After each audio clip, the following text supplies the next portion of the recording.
This is NDTV, and you're watching NDTV Profit.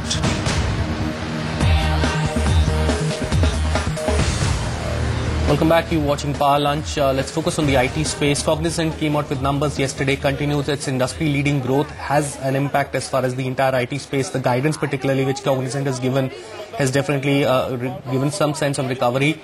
And also the fact that the US immigration bill, perhaps in its current form, is not likely to go through. There is a sense that the key clients for these IT offshore companies would actually make a case for significantly diluting the implications as far as the US immigration bill is concerned. We had a chance to catch up with the management of Cognizant on the sidelines of the earnings, who also spoke about the fact that the US immigration bill in its current form may not actually go through.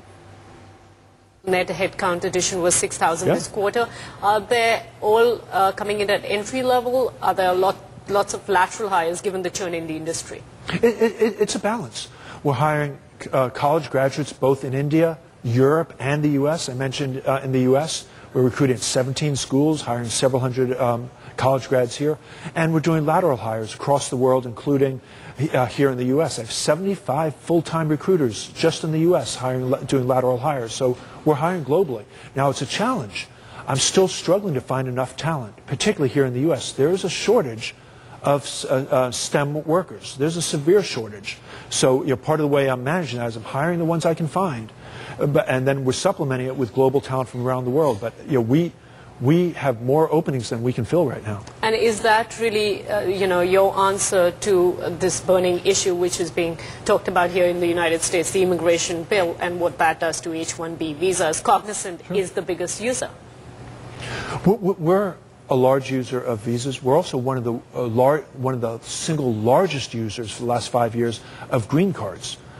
Our model is bring people here and keep them here so they can make lives here in America. And that's what America's all about. The challenge is the green card process is broken. I think everyone acknowledges that, so it takes a long time. And you have to get people in the pipeline. You do that by using temporary work visas. But the bigger challenge is if I didn't have the people I have on green cards, the people I have on temporary work visas, there is no way I could find enough local hires. They don't exist. And and if I could not leverage the global workforce, that's a real problem for my clients. Because for my clients to remain competitive on the global landscape, both from a cost structure and from innovation, they need to tap the best minds in the world. And they tell me that day in, day out. We want the best minds in the world solving our problems. And that's what we're doing for them. So you're clearly stating that you're looking for American workers to fill these positions first.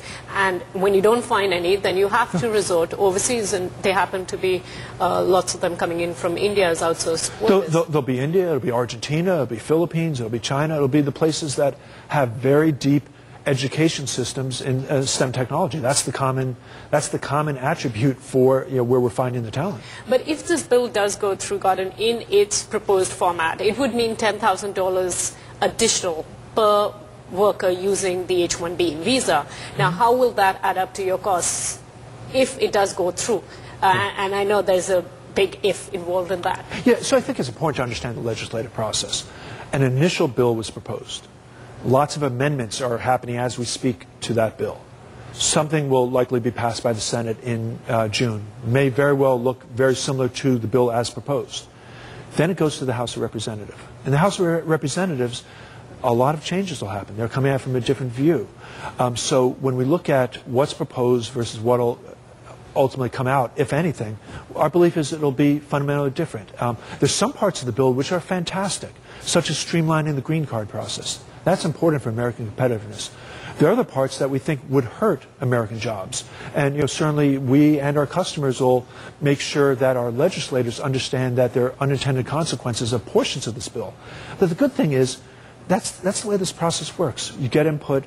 I don't think there's a senator or a congressperson in Washington who wants to hurt the American economy. So as they understand that there's some clauses that will hurt banking, hurt insurance, hurt healthcare, some of those clauses will be changed to something that's good for America, and we believe that'll be good for Cognizant. Are you trying to make them understand this? Because in the United States, lobbying is a legal process. I know you spent $2 million more than NASCOM and other Indian companies.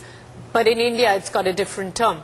Now, are you going to expand those efforts, and do you want Indian IT industry to rally together and try and make this clear to the American lawmakers? I think it's less about the India industry making it clear to lawmakers. I think it's the companies being impacted. The companies being impacted, yes, we're impacted, but indirectly, every bank in America, every insurance company in America, every retailer in America is impacted. I think everyone wants those companies to do well. Everyone wants those companies to continue to grow employment. And this bill would not drive that. So I think ultimately what Congress is going to hear is from those customers who are saying, this bill as written would hurt our competitiveness, would hurt jobs in America. So I think ultimately that's the input. And I think as Congress understands that, with some changes to the bill, it can be a win-win. And I think ultimately that's what everyone wants, is a bill that's addresses comprehensive immigration reform and is good for the economy. The current bill doesn't achieve that goal, but I think with some changes it can.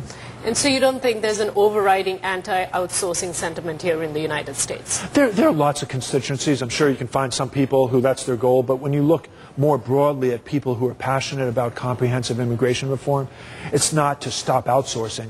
It's to make sure we're growing the American economy and growing American jobs. And outsourcing and growing the economy and growing jobs in America, those can coexist.